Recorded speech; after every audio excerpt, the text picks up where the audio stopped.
Hi everyone. Are you crooked? Let me see. Worse. There.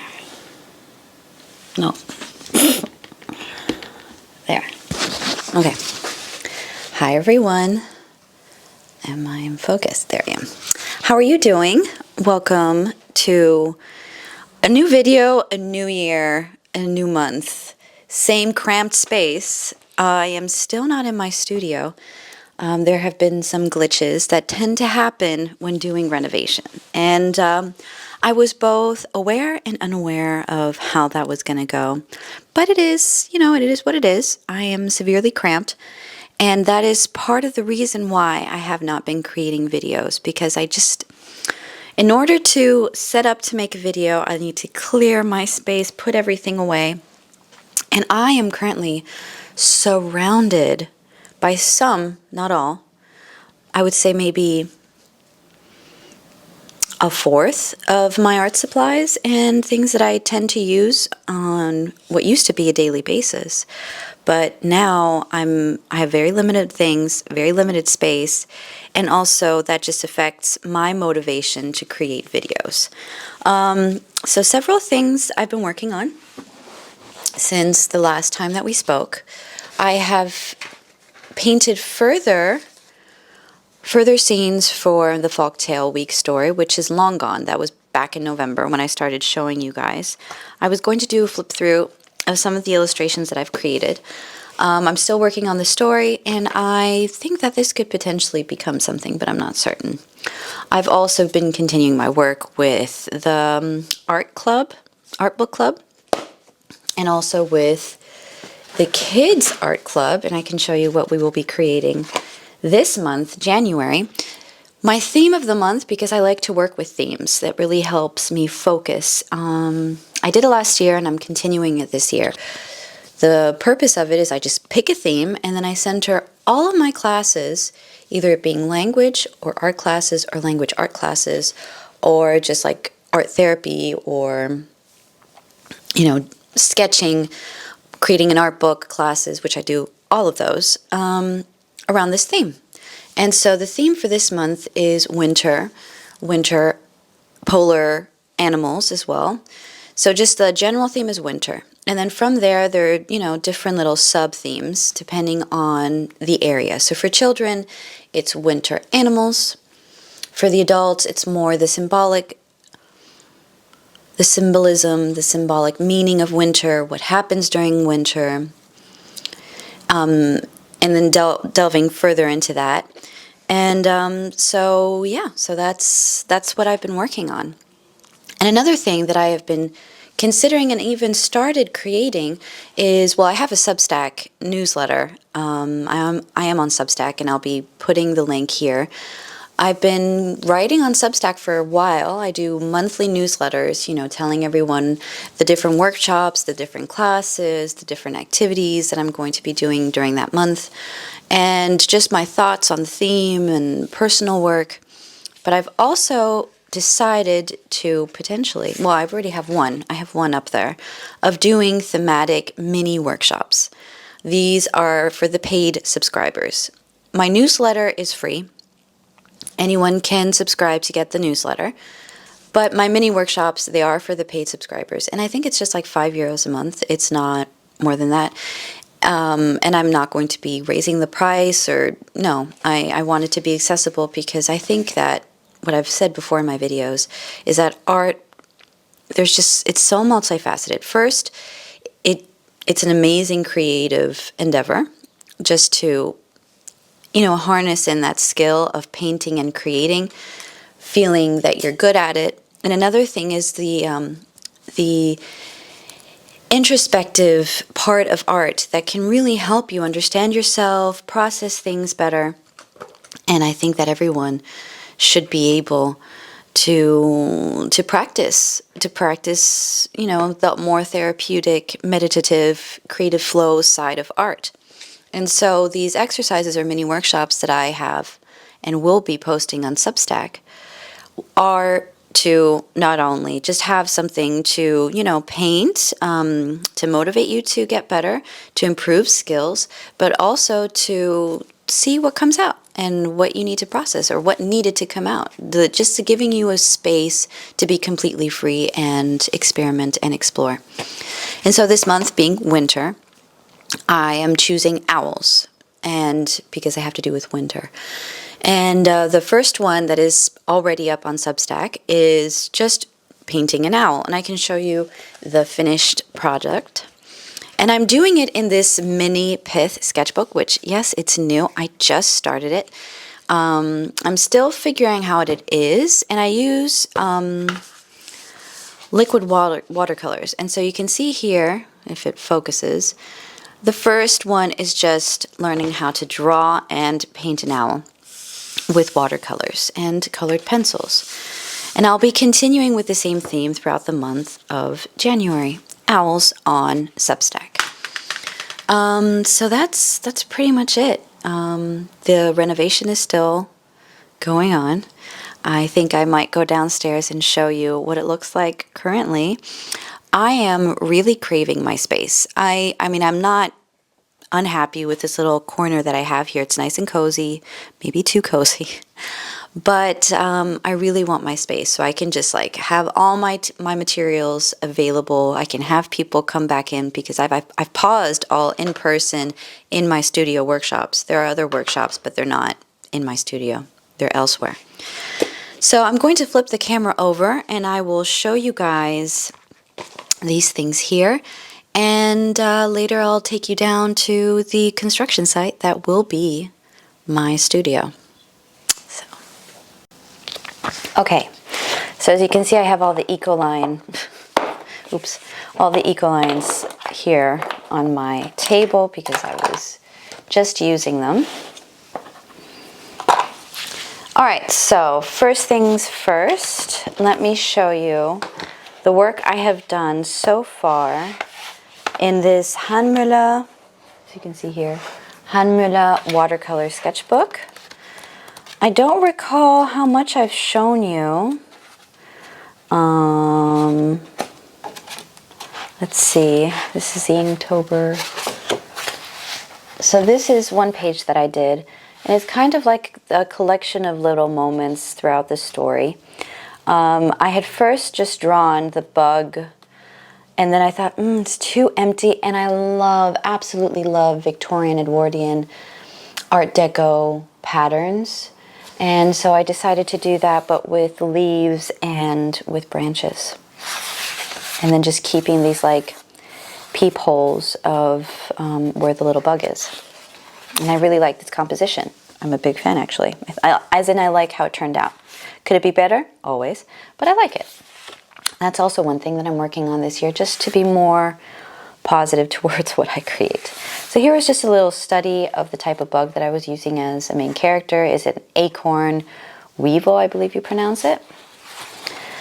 But of course, I love mice. I just like drawing them. I really just wanted to play around in this sketchbook. And so they are integrated into the story as kind of like narrators, you could say. This page I find very problematic, especially here. If it were to turn into a story, I would probably modify it somewhat. Because you can see here's the little bug floating on the leaf. And here are the little mice. And this one is, obviously speaking. I really like this page too. I like the colors and the composition. This one, I like it. However, I find this problematic. These are not final illustrations. These are just kind of like colored sketches. So I would probably go in and modify, I'm not sure what, but most definitely the leaves. I would definitely change that. Here again is another page. I would probably do like as a back page, end page, sorry, of different moments of, the story. Or I would use it maybe within the story itself as like a cluster of different elements that are happening. These are just, winter illustrations, winter illustrations, winter illustrations. This was my Christmas card that I did for sending out digitally to people. And now we're back to the story. I really like this page. I absolutely love the composition of it, the colors, the branches. Another one that I rather enjoy. I like it. I just like trees, and I like branches, and I like twisty things. This is also part of the story. These are flowers that are part of it. That's just a wah-wah page. Here's another one from the story. I really like this creature. I really like this page. And this is inspired to my initial sketch, which you saw in a previous video. Let me see. It's in here somewhere. Here. See? That's the inspiration. Another page of the story. I think this is the final one that I've colored, and here's another one that I haven't finished. But yeah, so that's the update on the folktale story that I like to go back to and just see what comes out of it. Now another thing is the kids art club that's happening on January 22nd in Plougastel at Elizabeth and Joe. And this is our project. I have to prepare, part of it's a tunnel book, but I'll show you how I came up with it. So it's about animals, and the question that I'll be posing, posing them a question about animals and trying to create a little story, because it's supposed to look like a little book. Little book. I know this is a bit wonky because I was trying to draw it at an angle and then my pen slipped. But it's supposed to look like an old book that contains the tunnel book in here. So I'll be asking them a question, and they will start to sketch out their different frames and write a little story that they will be telling us when they're showing off their tunnel book. And I can show you mine. So the title of mine is Everyone Enjoys the Stars. It brings all the animals together. They do it in their own manner, but they're all enjoying it together. And then here's my tunnel book. So here it's flat. You can't really see all the characters in there. But then once you pull it out and you look in, let's see if I can get it to focus. Focus. There we go. You can see all the animals and everything. Isn't that cute? Yeah, and so you can see it's several panels. With them, I would probably only be making like 3 different panels because it takes a while to cut everything out, glue everything in, and construct it. So I will be having all the pieces set up, and we will be having fun creating that. So I will be doing a flip through of this sketchbook, but once I'm finished with it. And as you can see, I still have a bit to go. I can finish this quite quickly, but I still have a bit to go.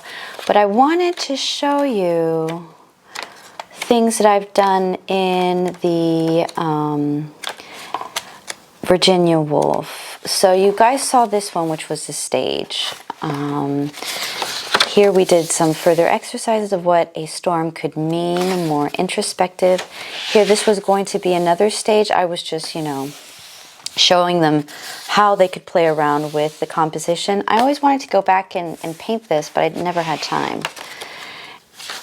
Here we were just doing more experimental things, trying to let loose. That's like the whole thing, because it's not easy to let go and be loose. It's even difficult for me. It requires a lot. A lot. You would think that would be easy. It's like an oxymoron to say it requires a lot, but it does. It requires a lot. And here's just warm-up exercises that we do. And then the next one, here I was starting to warm up to, to get into creative flow. We will be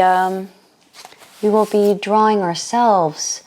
I don't really want to give too much away. I can talk more about it when after the class, but here I was just like preparing a page for the activity, and here as well I'll show you just a little bit.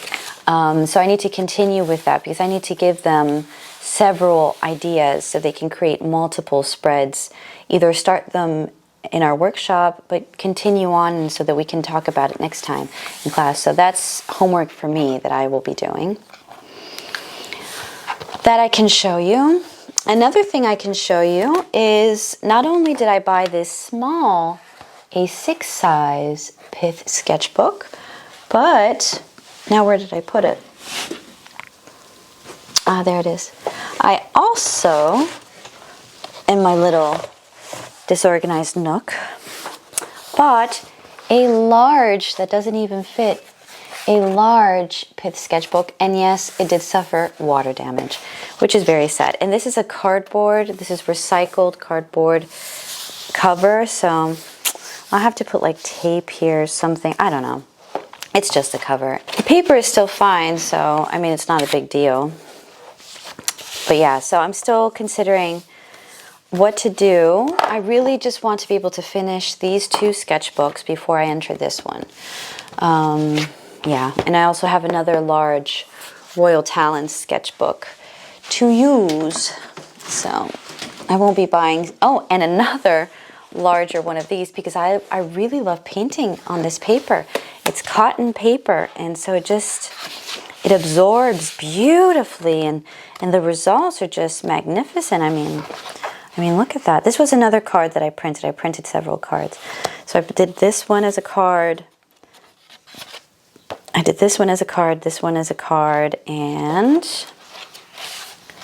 this one as a card. I can't see you guys. Hold on.